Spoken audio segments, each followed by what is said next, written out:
와, 여러분 오랜만이에요. 다 잘 지냈어요? 이번에 진짜 서울 올라오고 나서 정말 너무 바빠가지고 제가 일이 그렇게 일복이 터져가지고 제가 정말 일을 정신없이 하다가 드디어 오랜만에 정신 차리고 이제 제 채널을 들어와 볼 수 있게 됐는데 영상을 너무 안 올렸더라고요. 그래서 제가 이렇게 되면 안 되겠다 싶어서 오늘 급하게 또 카메라를 한번 켰습니다. 요즘 이제 일하러 올라오면서 자전거 탈 시간이 좀 많이 없다 보니까 저는 이제 자전거를 좀 놔야겠다 이렇게 생각을 했었는데 이게 사람이 한 번 자덕은 영원한 자덕인 건지 이게 또 안 타니까 괜히 또 자전거 타고 싶고 막 그란폰도 이런 거 나가고 싶고 그렇더라고요. 근데 이제 또 여러분들도 잘 아시겠지만 이 자전거 바닥에 신규 유입이 지금 굉장히 적어요. 그죠? 새로 들어오시는 분들이 굉장히 적고 맨날 타던 사람들이 계속 탑니다. 우리 흔히 얘기하는 고인물 현상이 지금 굉장히 심하죠. 자전거 바닥도. 그래서 제가 이제 고민을 좀 했는데 이게 입문 장벽이 조금 높아서 그럴 수도 있겠다. 그냥 자전거인 줄 알았는데 들어와 보니까 자전거가 아닌 경우가 많으니까. 그래서 제가 이번에는 처음 자전거를 접하시는 분들이 조금 도움이 될 만한 그런 영상들로 좀 채널을 채워가 보려고 해요. 자, 그러면 오늘 이제 첫 번째 시간인데 어떤 이야기를 하면 좋을까 제가 고민을 좀 많이 해봤거든요. 다양한 것들이 있겠지만 일단 오늘은 여러분들께 자전거의 종류에 대해서 설명을 해드리도록 하겠습니다. 자전거 종류는 진짜 많아요. 여러분들이 생각하는 것보다 훨씬 많은데 이제 그 중에 우리가 보편적으로 정말 대중적으로 널리 알려진 자전거들 딱 4종류만 한번 이야기를 해보도록 하겠습니다. 이 4종류가 뭐냐? 그렇게 어렵지 않아요. 여러분 많이 보셨을 겁니다. 로드 자전거, MTB 자전거, 하이브리드, 마지막으로 미니벨로 이렇게 4가지를 이야기를 할 거예요. 따라오고 있죠? 자, 그러면 이제 제일 먼저 로드 자전거에 대해서 이야기를 해봅시다. 로드 자전거라고 하면 흔히들 떠올리는 그런 이미지가 빠르다, 가볍다, 멋있다, 젊은 사람들이 많이 탄다. 이런 인식이 지금 로드에 조금 크게 이렇게 잡혀 있어요. 일단 기본적으로 자세가 입문하기가 좀 부담스럽다고 하시더라고요. 자전거 타는 자세 취해보세요 하면 다들 약간 이런 식으로 간단 말이죠. 사이클은 조금 달라요. 로드 어떻게 잡아요? 그러면 사람들이 전부 다 이래요. 이래. 그래서 처음 자전거를 입문하시는 분들이 로드 자전거 타시는 분을 딱 보는 순간 어떻게 저렇게 타? 이런 말씀들을 많이 하시거든요. 핸들이 여기 있고 안장이 여기 위에 있어요. 앞으로 쏠리는 현상이 굉장히 심해요. 그렇다 보니까 이제 겨우 배우는 단계인데 핸들은 저기 밑에 있고 나보고 막 숙이라 그러고 그래서 많이들 조금 부담스러워 하시더라고요. 그래서 이제 제가 생각하는 로드 자전거의 그런 캐릭터는 역시나 빠르다. 그리고 화려하다. 데칼들이 되게 예뻐요. 정말 막 자전거가 정말 전투기 같이 생긴 애들도 많고 정말 이건 정말 아름다운 자전거다 라고 할 만한 자전거들이 대부분 다 로드에 몰려 있습니다. 빨리 멀리 가자. 이게 얘의 존재 이유입니다. 그래서 여러분들의 자전거 타는 목적이 짧은 시간에 멀리 가고 싶다라는 생각을 하고 계시다면 로드 자전거가 바로 여러분들의 선택이 될 겁니다. 자, 그 다음에 뭘까요? 험준한 산길, 돌이 엄청 많아요. 덤불도 이렇게 막 꾸겨져 있고 나무 뿌리가 막 굴빵한 것들이 이렇게 이렇게 돼 있는데 그걸 뚫고 내려요. 이렇게 그런 모습을 혹시 상상하셨나요, 여러분? 그렇다면 여러분들에게 가장 알맞은 자전거는 바로 MTB 자전거입니다. 국내에서만 그런지 모르겠지만 일단 우리나라에서는 MTB 자전거들이 조금 중장년층의 어른들이 많이 타시고요. 그리고 산을 가기보다는 그래도 도로 쪽으로 특히 자전거 도로 쪽으로 많이 나오는 편입니다. 왠지 궁금하죠? 그러면 똑같은 돈을 주고도 더 빨리 더 쉽게 더 멀리 갈 수 있는 로드 자전거를 사는 게 더 맞지 않나요? 라고 생각을 하실 수도 있는데 이 로드 자전거와 MTB 자전거 사이에는 굉장히 큰 차이점이 하나 있습니다. 여러분 바로 승차감이에요. MTB 자전거는 굉장히 불규칙적인 비포장 도로를 달리기 위해서 만들어진 자전거다 보니까 충격 흡수를 위한 장치들이 굉장히 많습니다. 앞바퀴를 보시면 이렇게 무슨 실린더 같은 게 이렇게 있는데 얘를 핸들을 꾹꾹 눌러보시면 이게 쑥쑥 들어가요. 기본적으로 산악 자전거들은 다 이게 움직입니다. 그렇다 보니까 노면이 울퉁불퉁하면 나는 가만히 있는데 바퀴만 위아래로 달달달달달 이러면서 움직이겠죠? 그러면 상대적으로 저한테 전해지는 피로도는 훨씬 덜 하겠죠? 타이어에서도 충격 흡수를 해줘요. 부드럽게. 타이어도 충격 흡수를 해주고 서스펜션도 충격 흡수를 해주고 그러니까 당연히 승차감이 좋아질 수밖에 없죠.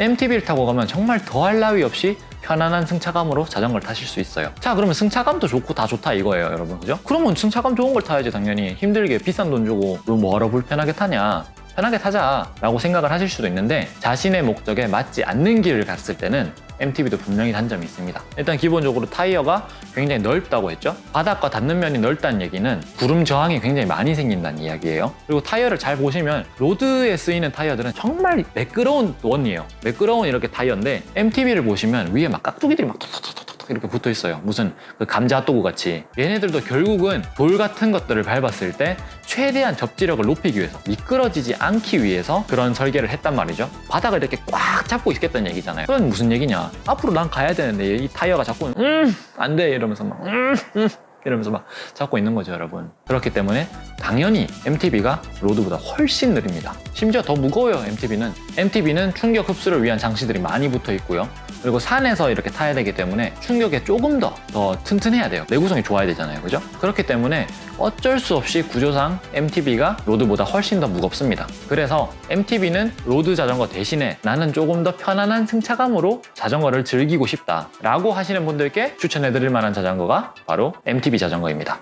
세 번째는 뭘까요? 바로 하이브리드입니다. 하이브리드, 네, 여러분 많이 들어보셨죠? 자동차 쪽에서 굉장히 많이 쓰이는 단어예요. 굉장히 비싸요, 하이브리드 차들은. 그런데 자전거 같은 경우는 조금 반대로 움직입니다. 하이브리드 자전거들이 굉장히 싸요. 100만 원 넘는 건 전 아직 본 적이 없어요. 제가 조사가 부족한지 모르겠는데. 자, 그럼 왜 그렇냐? 하이브리드라는 이름 굉장히 좋잖아요. 양쪽에 좋은 것들을 섞어놨을 거 아니에요, 그죠? 로드의 주행성과 MTB의 편안한 자전거 타는 자세, 그런 것들을 접목시켜놨기 때문에 사실 굉장히 편합니다, 여러분. 심지어 여기서 굉장히 중요한 장점이 하나 있는데, 하이브리드 자전거들은 킥스탠드를 줍니다, 여러분. 이렇게 발 이렇게 톡 해가지고 자전거 세우는 거, 그걸 달아줍니다. 그런데 로드 자전거 타시는 분들 중에 그런 거 달고 계신 분 보신 적 있으세요? MTB는요? 없죠. 다 벽에 기대나요? 왜 없을까? 그 목적 자체가 다르기 때문이에요. 생활차라는 이름이 붙어있는 이 하이브리드 자전거 같은 경우에는 도심이나 이런 일상생활 속에서 쓰시도록 만들어져 있기 때문에 우리가 일상생활에선 자전거를 세울 일이 굉장히 많아요. 그렇다 보니까 이런 편의시설이 굉장히 잘 돼 있어요. 그리고 가격이 굉장히 낮기 때문에 상대적으로 사용자인 나에게도 부담이 조금 덜 돼요. 그래서 이 하이브리드 자전거들을 입문하시는 분들께 상당히 추천을 하는 편이에요, 저는. 이제 막 자전거를 배우려는 분들이 가볍게 마음 편히 다가갈 수 있는 자전거가 하이브리드 자전거라고 보시면 되는데, 하이브리드 자전거는 또 단점이 뭐냐? 무겁습니다. 되게 얇고 되게 가볍게 생겼거든요. 근데 들면 와, 이거 뭐야? 왜 이래? 라는 생각이 안 드실 겁니다, 아마. 안 드실 건데, 이거를 어떻게 하면 그런 생각을 할 수 있냐면, 로드 자전거 친구 거 하나 딱 들어보세요. 한 손으로 들려요. 이러고 딱 내려놓는단 말이에요. 그리고 내 자전거를 딱 들어요.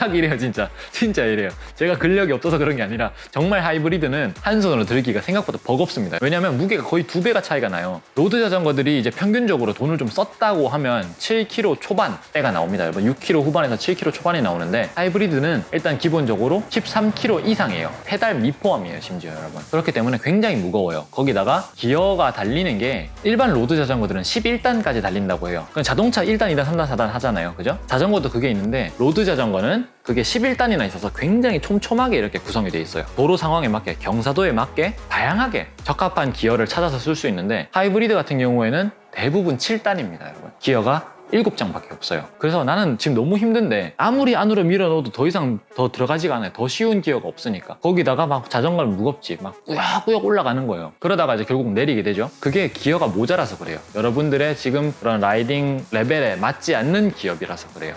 어쩔 수 없죠. 이건 돈을 써야 됩니다. 방법이 없어요. 여러분들이 자전거 취미를 가지시게 되거든 꼭 11단짜리 자전거를 사시길 바랍니다. 하이브리드 자전거는 뭐 추천받을 거 없습니다, 여러분. 그냥 매장을 가시든 인터넷에 검색을 하시든 여러분 눈에 예쁜 걸로 사세요. 자전거는 자기 눈에 예쁜 거 사는 겁니다, 여러분. 자, 이제 마지막으로 정말 앙증맞은 친구입니다, 여러분. 굉장히 귀엽게 생긴 이렇게 조그마한 바퀴에 달아가지고 이렇게 막 앞에 가방도 달고 헬멧도 예쁜 거 쓰고 선글라스도 심지어 감성 넘쳐, 막 가방도 막 되게 막 감성 넘치는 거 메고 이렇게 막 계세요. 여러분들도 보셨을 겁니다. 그런 애들을 미니벨로라고 불러요, 우리가. 바퀴가 작다라는 뜻인 줄 알았는데 작은 자전거라는 뜻입니다, 여러분. 그래서 이 미니벨로들은 작은 크기가 굉장히 강점입니다. 다른 자전거들은 워낙 부피가 크잖아요, 그죠? 일단 크기가 작기 때문에 굉장히 공간 확보가 쉬울 뿐더러 이 작은 사이즈의 그런 장점을 부각시키기 위해서 대부분의 미니벨로 제조사들은 하나의 기능을 더 붙입니다. 바로 접이식이죠. 자전거가 접혀요, 여러분. 와우, 자전거가 접힌대.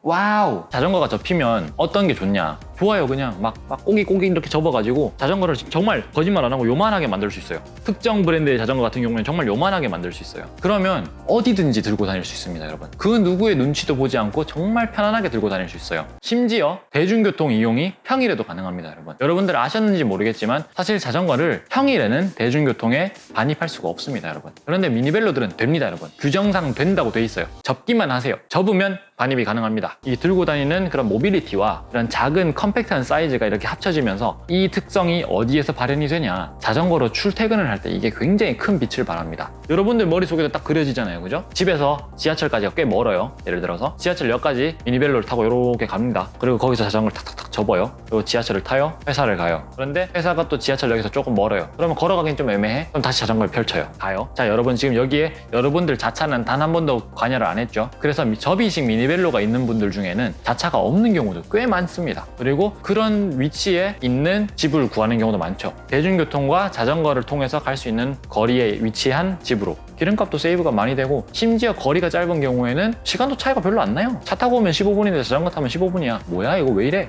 똑같아요. 근데 난 기름도 안 썼고, 그죠? 자, 그러면 이때까지 장점들을 막 늘어났으니까 미니벨로의 단점은 뭔가? 굉장히 간단합니다, 여러분. 미니벨로도 무겁습니다. 미니벨로가 물론 가벼운 애들도 있죠. 가벼운 애들은 비쌉니다. 왜냐면 미니벨로는 카본을 잘 안 쓰거든요. 그리고 두 번째로 바퀴가 작다 보니까 이동할 수 있는 거리가 짧습니다, 상대적으로. 미니벨로는 너무 작다 보니까 이거 이러고 끝나요. 이렇게 딱 밟으면 자전거가 막 쫙쫙 나가야 되는데 뭐가 좀 이상해. 막 가다 서는 느낌이에요, 계속. 감성이 굉장히 충만하고 기동성은 굉장히 좋지만 주행성이나 무게 면에서는 조금 단점이 있다. 그래서 미니벨로는 들고 다니기보다는 끌고 다니는 게 좋습니다. 최소한 무게 부분은 이렇게 좀 여러분들이 신경을 덜 쓰셔도 되겠죠. 그러니까 미니벨로들은 이렇게 출퇴근하시는 분들이 조금 가볍게 타실 수 있는 그런 자전거라고 보시면 됩니다. 자, 여기까지 밖에서 흔히 볼 수 있는 자전거 대표 4개 종을 살펴봤고요. 4개 종? 4개 종?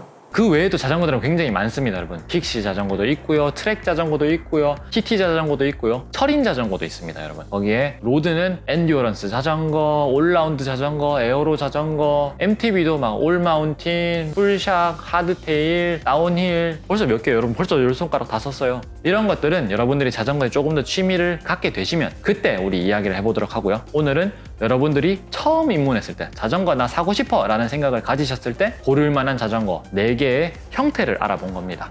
그러니까 여러분들도 자전거 사고 싶은 걸 찾으실 때 요 4가지를 중점적으로 찾아보시면 좋을 것 같고요. 다음 시간에도 또 여러분들께 도움이 될 만한 많은 정보를 찾아올 테니까 혹시나 자전거 입문을 생각하고 계시다면 구독해보는 것도 괜찮을 것 같아요. 그죠? 그러면 저는 또 다음 시간에 또 돌아오도록 하겠고요. 여러분들 모두 안전하게 라이딩 하시고, 자, 그러면 다음 시간에 보도록 해요. 가요.